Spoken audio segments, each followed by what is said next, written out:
Breaking news చూసిన మెదక్ జిల్లా రామాయంపేట మండలం కార్చియాల గ్రామంలో దారుణం చోటు చేసుకుంది. మంత్రాలు చేస్తుందనే నెపంతో డేగల ముత్తవ అనే మహిళపై కొందరు వ్యక్తులు దాడి చేసి పెట్రోల్ పోసి నిప్పంటించారు. పలువురు దాడి చేయడంతో ఆమె కొడుకు కోడలు పారిపోయారు. విషయం తెలుసుకున్న పోలీసులు ఘటనా స్థలానికి చేరుకుని తీవ్ర గాయాల పాలైన ముత్తవను చికిత్స నిమిత్తం ఆసుపత్రికి తరలించారు. ఆసుపత్రిలో చికిత్స పొందుతూ ముత్తవ మృతి చెందింది. దీంతో మృతదేహాన్ని పోస్ట్ మార్టం నిమిత్తం మార్చురీకి తరలించారు. ఘటనా స్థలానికి ఎస్పీ ఉదయ్ కుమార్ చేరుకొని పరిశీలించారు. ఘటనపై కేసు నమోదు చేసుకుని దర్యాప్తు చేపట్టారు.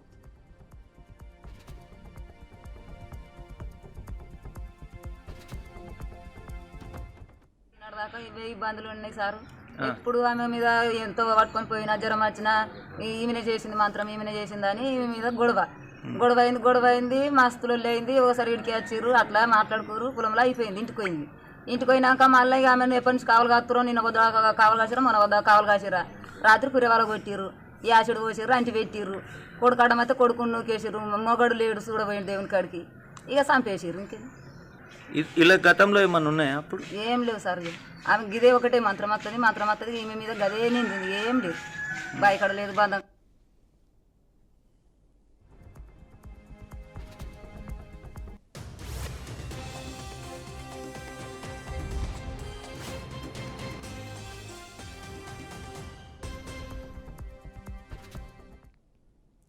మెదక్ జిల్లా రామాయంపేట మండలం కార్చియాల గ్రామంలో దారుణం జరిగింది. మంత్రాలు చేస్తుందనే నెపంతో డేగల ముత్తవ అనే మహిళపై కొందరు వ్యక్తులు దాడి చేసి పెట్రోల్ పోసి నిప్పంటించారు. పలువురు దాడి చేయడంతో ఆమె కొడుకు కోడలు పారిపోయారు. విషయం తెలుసుకున్న పోలీసులు ఘటనా స్థలానికి చేరుకుని తీవ్ర గాయాల పాలైన ముత్తవను చికిత్స నిమిత్తం ఆసుపత్రికి తరలించారు. ఆసుపత్రిలో చికిత్స పొందుతూ ముత్తవ మృతి చెందింది. దీంతో మృతదేహాన్ని పోస్టుమార్టం నిమిత్తం మార్చురీకి తరలించారు. ఘటనా స్థలానికి ఎస్పీ ఉదయ్ కుమార్ చేరుకుని పరిశీలించారు. ఘటనపై కేసు నమోదు చేసుకుని దర్యాప్తు చేపట్టారు.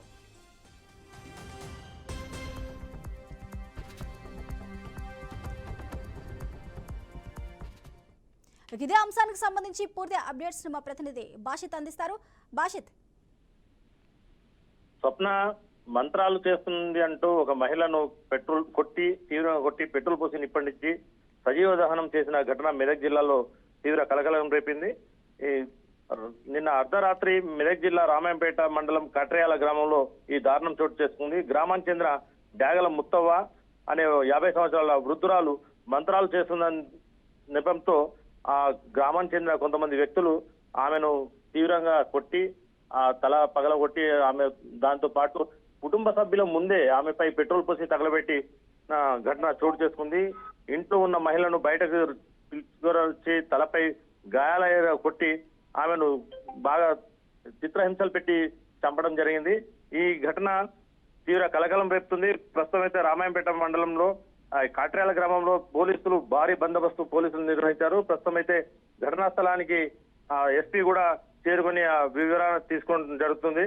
గ్రామం చెందిన ఒక బాలుడు అనారోగ్యం గురైందని చెప్పి ముత్తవ మంత్రాలు చేస్తుందని చెప్పి దాంతో పాటు ఒక మహిళ కూడా ఇంటి ముందుకు వచ్చి కూర్చొని ఆమె మహంకాళి టెంపుల్ కి వెళ్ళి అక్కడ పూజలు చేస్తుంటే ఆ పూజలు కాదు మాకు జ్వరం వచ్చింది మాకు బాగు చేయాలని చెప్పి ప్రీప్లాన్ గా పిలిపించుకొని ఆమెను ఒక 6 వ్యక్తులు కలిసి ఆమెను చితకబాయడం జరిగింది. ఇది హేమైన చర్యగా భావిస్తున్నారు. సంఘ సమాజం కూడా ఈమెపై జరిగిన ఈ ఘటనను ఈ విధంగా ఈ కాలంలో కూడా జరుగుతుందా అని చెప్పి కూడా గ్రామస్తులు కూడా నిబరపోతున్నారు. స్థానికుల ద్వారా ఈ విషయం తెలుసుకున్న పోలీసులు ఘటనా స్థలాన్ని చేరుకొని రాత్రి ఆ కొన ఊపిరిలో ఉన్న ముత్తవను రామాయంపేట ఆసుపత్రికి తరలించడం జరిగింది. ఆమె ఇప్పుడు ప్రస్తుతం అయితే చికిత్స పొందుతూ మృతి చెందింది. ముత్తవ భర్త ఇచ్చిన ఫిర్యాదు మేరకు పోలీసులు కేసు నమోదు చేసుకుని దర్యాప్తు చేస్తున్నారు. ఘటనలు చోటు చేసుకోకుండా భారీ బందోబస్తు మాత్రం ఏర్పాటు చేశారు. డిఎస్పీ వెంకటరెడ్డి, సిఐ వెంకటరాజ్ గౌడ్ ఆధ్వర్యంలో ఈ బందోబస్తు కొనసాగుతుంది. ప్రస్తుతం అయితే అక్కడ ఎస్పీ కూడా వచ్చి అక్కడ పూర్తి విచారణ చేపట్టడం జరిగింది. స్వప్న, బాషిత్, ఇంతటి దారుణానికి వడిగట్టడానికి గల కారణాలేంటి? గతంలో ఇలాంటివి ఏమన్నా ముత్తవ చేయడం వీళ్ళకి తెలుసా, లేకపోతే ఇతర కారణాలు ఇంకేమైనా ఉన్నాయంటారా? అంటే కుటుంబ సభ్యులు చెప్తున్న దాని ప్రకారము ఆమె ఏమైనా ఇబ్బంది జరిగితే కొన్ని మంత్రాలు ఇస్తుందని చెప్పి ఆ కుటుంబ సభ్యులు చెప్తున్నారు. చాలా మంది కూడా ఏదో వాళ్ళకు దిష్టి కలిగిందంటే అలాంటి విషయాల్లో మంత్రాలు వేసి బాగు చేసే విషయమే ఉంది. కానీ వీళ్ళు కావాలని కష్టగట్టి ఈ ముత్తవను చంపారని చెప్పి మృతాల్ని చెల్లి కూడా చెప్పడం జరుగుతుంది. ఆ భర్త కూడా ఏమంటున్నా అంటే మేము ఎంత మొత్తుకున్నా అని వద్దు కొట్టొద్దు అని చెప్పినా కానీ మా మీద కూడా దాడి చేశారు, మమ్మల్ని కొట్టారని కొడుకు కూడా చెప్పడం జరుగుతుంది. ప్రస్తుతం అయితే ఈ కుటుంబ సభ్యులతో పాటు చంపిన వాళ్ళు కూడా వీళ్ళకు పాలు వాళ్ళు అవుతారని చెప్పి కూడా అక్కడ గ్రామస్తులు చెప్పడం జరుగుతుంది. వాళ్ళంతా కొట్టిన వాళ్ళను కూడా పోలీసులు గుర్తించడం జరిగింది. రామస్వామి, మురళి, శేఖర్, పోషవ, బుజ్జి, లక్ష్మి వీళ్ళందరూ ఈ హత్యలో పాల్గొన్నారు. ప్రస్తుతం అయితే ఒకరు పరారీలో ఉన్నారు. 5 మాత్రం పోలీసులు అదుపులో తీసుకుని వాళ్ళు పోలీస్ స్టేషన్ తరలించారు. స్వప్న. Right, thank you బాషిత్.